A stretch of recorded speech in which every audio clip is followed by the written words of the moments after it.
a podcast.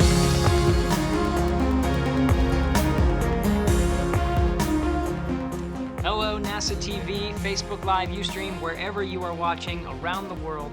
Welcome to the very first live recording of Houston, We Have a Podcast. If you're unfamiliar with the podcast, this is where we bring in the experts, NASA scientists, engineers, astronauts, all the folks that have the coolest information, the stuff you really want to know, right on the show and talk about everything NASA. And today is the very first live episode, the very first time you're seeing us on camera, but also what makes this episode very special is it's the first time that we don't have our guest right here in the studio, let alone on the planet. Today we're going to be talking to Jack Fisher aboard the International Space Station, and I cannot do this alone, so with me today I have a veteran of Houston, We Have a Podcast, and also my co-host today, Dan Hewitt. Dan, thanks for joining us. Yeah, it's real good to be back. I was on the first episode, and I'm not the expert. We are talking to the expert in space today. It's super exciting, and again, just wrap your mind around that. We're about to talk to somebody in outer space. I mean, how cool is that? This is crazy. I mean, we're looking at him right now, getting set up. This is crazy. I mean, for me, this is my very first time talking to somebody in space. That's right. Gary's newer here, so he hasn't had the privilege. I've been here a little bit longer, and I've done it maybe once or twice still, but it's really exciting. It makes you a little bit nervous. But it's really cool to live in a time where we have the capabilities to talk to somebody who's in outer space, who's flying around us at 17,000 miles an hour. I mean, one of the coolest examples I can think of that happening, and it shows you just how far we've come. I mean, it used to be you needed satellite dishes and technology and that weighed millions of pounds, all these things just to talk to somebody, a few hundred miles away. And now you can talk to somebody in space on a cell phone. That actually happened to us once. We were over in Kazakhstan, and we had just watched one of the crews launch to the International Space Station, and it had been a couple of hours, so they were almost docked, and we were heading to an old theater in Baikonur to go watch the actual docking and the crew members get there. And one of my colleagues' phones rang, and he answered it, and you could just see his face light up.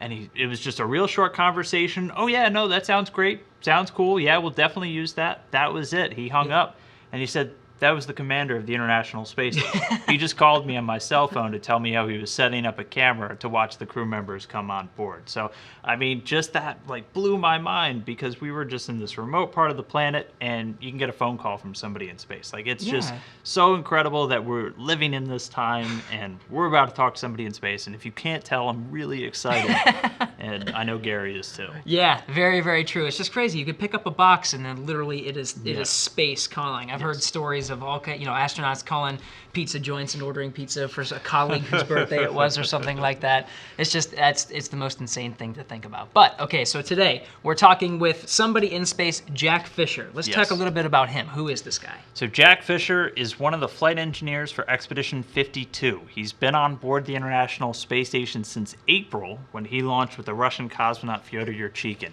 Jack is one of the relatively newer astronauts in the Corps. He was selected back in 2009, and this is his first space flight. So this is his first time in space, and he's been up there for a couple of months now. He's got a STEM background like all of the astronauts do, degrees in aeronautical engineering and aeronautics and astronautics, a lot of A words in there. And he went to MIT, so he's got a pretty nice resume to make him an astronaut. But he was also in the Air Force. He's an Air Force colonel with 3,000 flight hours, more than 45 different aircraft, and he worked in a whole bunch of different jobs before he ever flew into space. And all the astronauts do that. They're either supporting different technical programs here at NASA. Jack was a Capcom, so he was one of the people who actually talks to astronauts every single day. Oh, wow. So, for people like them talking to somebody in space, it's their job. It's kind of, it's old hat, and for us, it's super unique. But he's done all of those things, and now he's been on board for the last couple of months, and he's been doing everything from spacewalking to science to capturing, visiting spacecraft, kind of the whole gamut of stuff. Unbelievable. Okay, so he's now he's got that experience, right? He's got not only the flight time just in planes, but now he's got flight time, traveling 250 miles above the Earth really fast. So so how were his spacewalks? What's that? Yeah, so he did 2 spacewalks, and every astronaut will tell you that spacewalks are one of the most unique, one of the most dynamic things they get to do. It's kind of one of the coolest things about being in space a lot of times. And he did 2 back in May. One, they just replaced a component on the outside, and the other one was something we called an unplanned spacewalk, where something broke and they had to go outside and replace it. And so he did both of those with Peggy Whitson, who's been up there with him the whole time. He affectionately refers to her as the Space Ninja. She is the all-time record holder for American astronauts for time in space, so definitely a good person to have up there with you on your first trip. Awesome. Well, okay, so we are going to be talking to Jack Fisher here in just a few minutes. If you are tuning in on Facebook Live, we are actually monitoring the questions right here and going to answer them as they come along, maybe even send a couple up to Jack once we get started here. So we have a couple coming in already. We have folks checking in from all over the world. I see some from Italy. I see some from obviously here in the States. So everyone, welcome. I did see one question actually before we even started this one. This one is from Kelly, and she said her 5-year-old was asking if some of the astronauts watch movies on the International Space Station. They do. We do like to equip them with some of the kind of creature comforts of being back here at home. Cool. And one thing they have up there is they actually have a very small projector and then a large screen. I think it's about 40 inches or so. Mm-hmm. And they'll have movie nights. And we do have a picture. And this is all 6 crew members. They use bungee cords to kind of make little lean-to hammocks and even breaking out their sleeping bags to gather together and watch movies in space. A lot of them will tell you they like to watch a lot of space movies just because, I mean, they're up there, they're living it. But sure. It's just one of those things that kind of makes living in space a little bit more like being back here at home. Because, I mean, you're in a really strange place. It's true. And you're completely isolated from everybody except for the 2 or 5 people with you. So having things like movies can make that time a lot easier. And it seems like camaraderie has got to be one of the more important aspects of living in space, too. Just getting along with your crewmates and doing stuff together. I guess they watch movies together, as we just saw in that picture, but I know they eat meals together, too. Oh, yeah, they do. And they're together for years before they ever fly. They'll usually be you'll be with the same people pretty much throughout all of your work time for 2 years before you ever fly in space with them. So they know each other very well before they fly. Mm-hmm. Meals are definitely one of those things. So it's an international space station, so there's a lot of international foods. So they like to come together and share little creations. The food's not quite as gourmet as it might be down here on Earth, but they do have a couple of ways to make it a little bit more interesting. And they like to put hot sauces and things like that on a ton of stuff just because your taste actually changes when you're in space. And that's due to all the fluids rushing up and a whole bunch of crazy things happen. But wow. Yeah. Yeah. All right. Well, if you have any more questions for Jack, just put them in the comment section. We'll kind of follow along, and even he's getting set up here right now. But once we start connect with him in just a few minutes here, we'll read those questions up to him. But personally, for me, I mean, besides just you reading his bio, this is the first time I've met Jack. The first time I'm actually going to be talking to him. So Jack, highly recommend following him on social media. He's brought just an incredible amount of excitement to everything that he's been doing. And again, he's a first-timer, so he's been experiencing all this for the first time and sharing it with people as he did. I actually got to meet Jack 3 years ago. We were both down in Florida for Orion's first space flight, EFT-1. It was the first time we put Orion, our next-generation spacecraft, into outer space. And he was basically assigned to be our voice for the entire agency. So we went around talking to media, all of these different people to tell them about Orion. And again, he just brings like this level of enthusiasm. He's got a great sense of humor. He's incredibly knowledgeable. So he's going to be really great for the most awesome podcast from space today. So I'm super excited. Absolutely. Appropriately named too. That's what we're going to be calling this episode. So we'll talk to him right now. This will be our live episode that we're doing here. You'll be able to interact with us live, but then it'll be available on iTunes, SoundCloud, and NASA.gov. The recorded audio version after this, I guess tomorrow we'll post it. So there'll be a full transcript with that as well. So right now we're 20 seconds away. Oh, okay. We're about 20 seconds away. Gary, are you ready? Are you ready to talk to space for the very first time? I think so. Are you ready? Okay, everybody, let's get ready for Gary. This can be a little nerve-wracking, I assure you, but just a couple of seconds. Okay, so we'll wait for the call from Mission Control Houston here and start talking to Jack soon. Station, this is Houston. Are you ready for the event? I sure am. JSC PAO, this is Mission Control Houston. Please call station for a voice check. Station, this is Gary Jordan and Dan Hewitt here for Houston We Have a Podcast. How do you hear me? Loud and clear. Gary and Dan, great to be with you today. Awesome. Well, I am extremely excited about this episode because as I was telling Dan here beforehand, this is usually when we have a guest, they're in the studio, let alone on the planet. So I'm going to start off this conversation by asking something that I literally cannot ask anyone else. How's life in space today? It's awesome, like it is every day.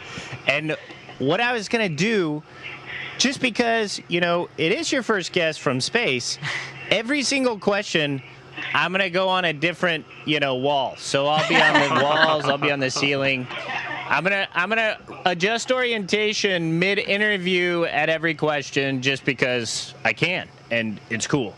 I love it. Okay, awesome. So you're used to space now. You've been up there for, almost 4 months. Yeah. So, when you're going to be switching from wall to wall, do you sort of get disoriented, or is your body used to it at this point? Nah, it kind of figured it out pretty quick. And, that's what's so awesome about the human brain. We come up here in a completely foreign environment, and the brain's just like, man, all this vestibular, all these things that I normally use to figure out which way's up and to orient this body for this dude doesn't work. So I have to find a different way, and it forces your mind and your body to grow and to look at things differently. So you start looking three-dimensionally at everything around you, and it's amazing how quickly your body can adapt and just get used to it. All right, that was question one. I got to switch now. All right, well, why you do that? That just kind of leads into what is difficult to get used to when you get up there? Because, it's a completely alien environment from what we grow up and you spend your entire life experiencing. What's tough about it? Absolutely. And, it totally depends on the person, and we can't really predict, even depending on your background. I come from a test pilot background and, can do things in an airplane that would make a billy goat puke, but that doesn't mean that when I get up here, I'm going to be any better than a scientist who's never been in a plane. It's not a good predictor. I was lucky, and when I got up here, I didn't have congestion or upset stomach or any of those big problems that some people deal with. But everybody has to learn how to fly, and so as a test pilot, I was probably worse than most because most people find a way to, translate and fly from point to point and just be happy with it. But for me, every day I got to try something new. So I would really suck at it and run into stuff and hit myself into things. And that wasn't good. But then I'd get better. And then I'd try something more, or I'd try going faster, and it was like this cycle. So now I'm doing pretty good, but it was a long and bumpy road, and don't ask Peggy how many things I knocked off the wall. We talked a little bit earlier. So you got Peggy Whitson up there, the space ninja, as you like to call her. Are there any crazy moves that you've broken out that she's looked at you and said, Jack, no, stop, don't do that again? Oh my gosh, so many times. She has a patented look. It's the Two Fish, you are crazy look, and I pretty much got that down. When I get the Peggy Whitson Two Fish, you're crazy look, then I know, okay, that one I got to stop. So, what have you learned? Now you've been in space with Peggy Whitson for this long. What have you learned from her that you sort of take with you? And then, I guess kind of off of that, what have you learned that really sort of annoys her that you really like to do?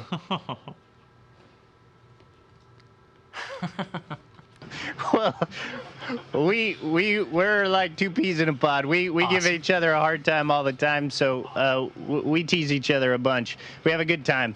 But I'm very...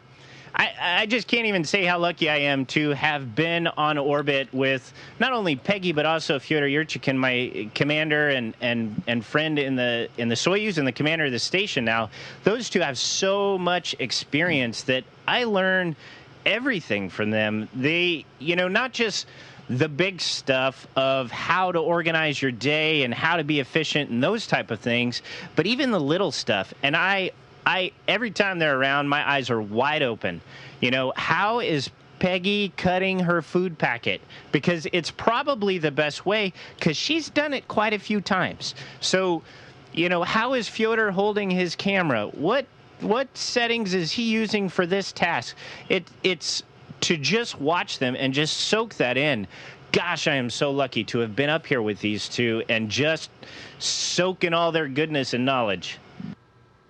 And you've been working side by side with them for the last couple of months. Just walk us through real quick. What's just, you know, some of the stuff you're doing up there? Because it's a lot more than just flying and stuff like that. You're doing, you know, serious experiment work up there.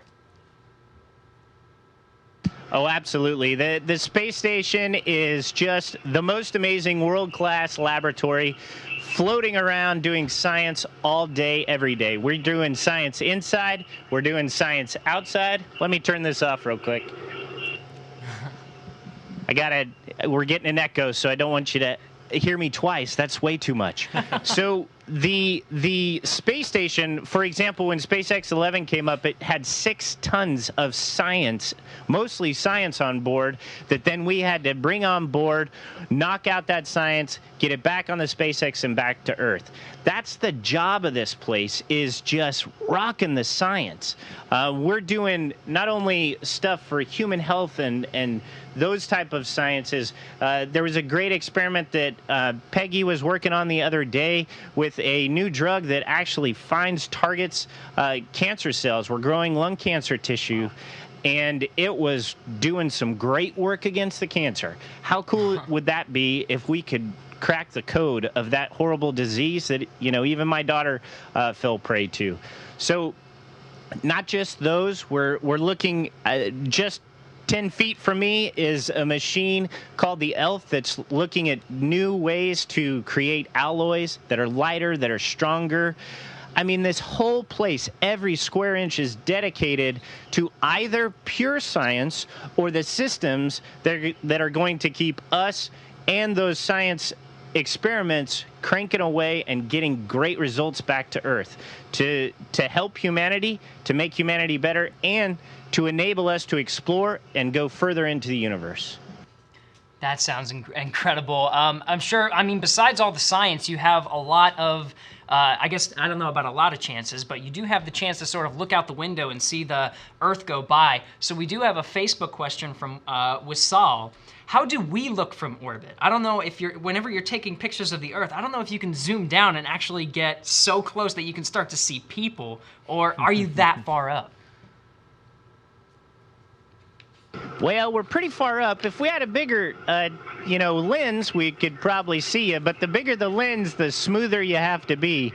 Fyodor could probably do it. I can't do it. So the biggest that I've been using is an 800 millimeter lens, and we can get about to houses and see houses. So that's about as fine detail as what we can see. So we're not looking in your window and spying on you, I promise. Well, that's good to know. But I'm sure, I mean, you're traveling so fast around the Earth, you get to see so much of it. Is there any sort of places on Earth that really stand out to you that you really like to either gaze at or kind of take pictures of? Because you see so much of it in a short period of time. You bet. There are places that, kind of blew me away for sure the first time I saw them. The Bahamas are the blue is just ridiculous. I don't even know. It's hard to believe it's real. One of Fyodor's favorite places is Kamchatka, which is kind of a little flange off the top end of Russia, and there's all these great volcanoes that are just incredible looking. So there's a lot of places that are wonderful, but what I've really tried to do, and it's probably why I don't have pictures of specific places like my hometown in Colorado, Louisville, or those places, is because I kind of go to the window and let God show me the tour, and I've never been disappointed. You could be flying over the Sahara, and you'll see these bright reds and, a mountain right next to sand or a sandstorm. And then you'll be in the Himalayas and you'll see these incredible mountains. Every time I look out the window, I'm just in awe at how beautiful the Earth is. So my favorite place, Earth. Oh, good answer. All right, well, your acrobatics are making a lot of people jealous, and we're actually getting a lot of questions about how to become an astronaut. So I want to switch gears real quick. So we've had a lot of news, a lot of stuff out there. We just hired a new group of astronauts, or new astronaut candidates that are going to be reporting soon. And one of my favorite things to talk to them about was when they got the call that they were going to come be an astronaut. But I don't know if you remember, but I was actually with you shortly after you got the call that you had gotten assigned to a mission. So I have to ask, which one was more exciting? You're going to be an astronaut, or hey, it's time to go fly in space? Boy, that's tough. Probably that you're going to be an astronaut. Not because you take it for granted that you'll fly, but it's just once you're an astronaut, you got a real good chance that you're going to fly. Before that, and to become an astronaut, when people ask, how do you become an astronaut? Well, I'll give you the advice that my dad gave me, dare to dream. So only you can define your own dream, to find your passion, the thing that really makes you go. Because once you find that, you're going to work hard at it. And that's what the dare part is. Nobody's going to give it to you. You got to work really hard to make that passion and that dream a reality. But then there's one more part of it. And to become an astronaut, one of the biggest parts of it is just sheer luck, timing. And I am just lucky. There are tons of people more qualified than me that are better than me in every single way, but maybe that round of interviews they didn't apply, or they weren't in the right place in their life that they could apply. I just got lucky to be in the right place at the right time and be a part of an incredible group. So my advice for people who want to become an astronaut, find your passion so that you never work a day in your life. Work really hard at it. And then even if it doesn't work out because you weren't lucky at the right time to be selected as an astronaut, you're still doing what you love. And you're making a big difference on this planet. Well, Jack, I don't think you give yourself enough credit. I think you're an extremely hard worker, and your passion is definitely reflected on everything that you do, and especially us. We really enjoy watching you on orbit. But for folks who want to become an astronaut, you can actually give them a sense of sort of what that feels like. And I know there's a lot of hard work and a lot of different things you have to learn, but there's also that element, that human element of being in space, of living in space. So I have a question just about, do you ever feel isolated? Do you ever feel away from things, or are you sort of connected? And then I have another question from Facebook from Kay asking if you have insomnia in space. They're two sort of related questions, not really, but that feeling of being in space. Okay, I'm going to have to flip mid-question because that's really two questions. Yeah, so I'll do the first one quickly. The insomnia one, some people have a hard time sleeping in space. I don't. My back usually kind of hurts on the ground because I've been flying fighters for too long. But up here, I feel great. So it's like sleeping on an airbed because, well, I'm floating on air. So that's awesome. Okay, now I got to flip. Isolated. You do feel a bit, not because there's not connectivity with the ground. We can call via an internet protocol phone as well as video chat sometimes. And then we're in constant communication with the ground all throughout the day. As far as feeling isolated, sometimes you feel because everything you're doing is being watched. And I'm not talking about a podcast or posting on Twitter or any of those type of things. Everything we do as we're doing science and as we're doing activities is being watched by the control centers worldwide that are keeping this place running. And so you can kind of feel like, my gosh, because you're going to make mistakes. You can't go for 6 months doing, 12 hours a day and not make mistakes. You're going to make mistakes. and sometimes you feel like, man, everybody is seeing everything that I'm doing wrong, like you have a bad day. That's when I break into my emergency coffee store and get another coffee pouch out so I can have some coffee, and then things get better. All right. We only got a couple of minutes left, so it's time to get into some of the deep stuff, some of the deep cuts here. So you've been up there for a couple of months. Has just your perspective about everything, about life on Earth, about life in general, about your job, about all that, has being in space changed that? Like, do you have the overview effect? Yeah.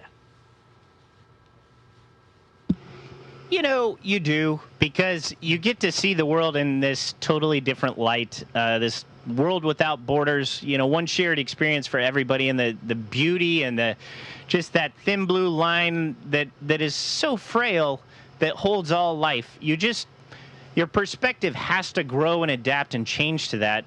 But like I mentioned earlier, how quickly your brain adapts and grows, I think that perspective helps you grow as well. And that's why after this experience, yes, my perspective has changed, but it has really inspired me to try to get more people this experience and to get a permanent foothold in the stars for our species.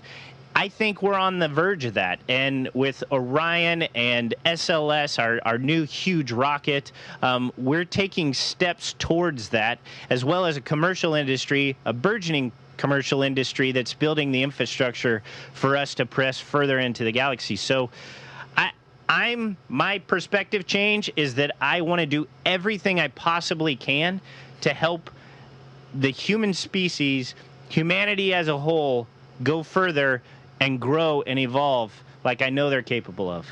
Amazing. It's just such an incredible perspective. I mean, looking down and just realizing kind of what we can accomplish. It's kind of amazing. But I guess from there, do you ever sort of miss Earth, or maybe even, I guess here's a question from Geraldine. You ever miss gravity? Oh, sometimes.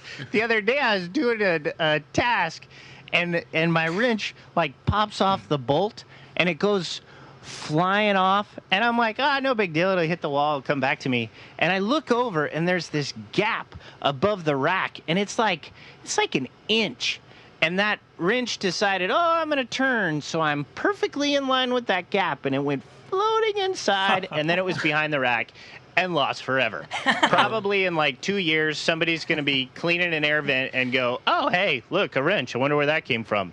So there are some times you really miss gravity, but about 99.9% of the time, you don't. All right. Well, I mean, first off, I just want to say I fully support your new perspective because I want to go to space. So, Jack, do everything you can to get me up there. So you're getting close to coming home. You're coming home at the beginning of September. Is there anything left on the list that you want to do while you're up there? Is there a space bucket list before you come back? There is, and it's such a huge list, you can kind of get overwhelmed by it. I want to picture this or that, or,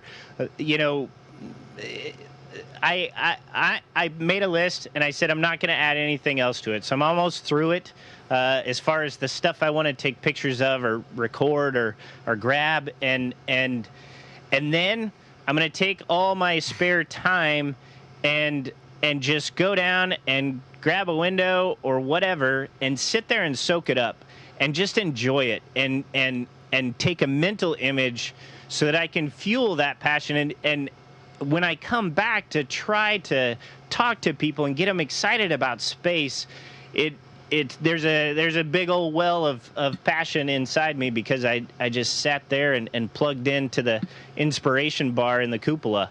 You look out, especially not just down at Earth, but out towards the stars, and it can't help but make you so excited that there's something else out there that we're going to go and explore, and I can't wait. Wow. Just, Jack, this has been such an incredible few minutes with you. Thank you so much for actually taking the time to talk with us and to answer some questions from Facebook Live and to spend this time with us. honestly, this is one of the best experiences of my life. If I had to pin it into a phrase, and this is just off the top of my head, I'd pin it as something like a triple-decker, fully loaded burger of awesome between two perfectly toasted awesome buns. Nailed it. Nailed it. That's just off the top of my head. But again, thank you so much for spending this time with me, and best of luck to you on the rest of your mission. Well, thanks a lot. I'll try to say goodbye while I'm spinning. If I run into something, you can laugh. But thank you for letting me be a part of this, and I hope everybody that's in the podcast universe had a great time. Please, if you get excited about space, NASA.gov, we have so many resources, so many ways that you can get engaged, whether you're a teacher, a student, just a guy on the street. Please check it out. So incredible. Station, this is Houston ACR. That concludes the event. Thank you all participants with JSC PAO. We're now resuming operational comm. All right. Wow. Oh, man. So we just talked to somebody in space. That was really cool. That was really cool, right? How cool is that? Wow. I really just appreciate his energy. You know, the life that he adds. It's not just like a conversation, this is what I'm doing. No, he's truly passionate about being in space and pressing forward on NASA's mission. It totally comes across on everything he does. It's still surreal because, I mean, for everybody watching, you can see we were looking at Jack on a TV. Yeah. I mean, it looks like he's 5 feet away from us, when in reality, he's probably on the other side of the planet right now, flying around. And here we are talking to him. So it's so cool. Way to nail that closing. Way to nail the goodbye, Gary. I'm very proud it was of just you. off the top of my head. Just the top of your head.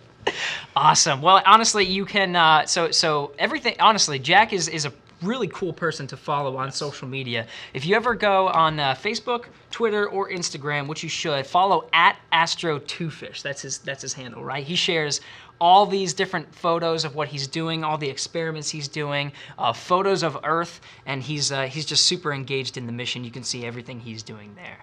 Really an incredible thing to follow. If you just want to follow everything on the International Space Station, we have those too. @ISS, I think is, or @space_station. There's a whole bunch of different sites you can follow. As he said, it's NASA.gov for pretty much everything NASA's doing. If you're interested in the space station, it's NASA.gov/ISS.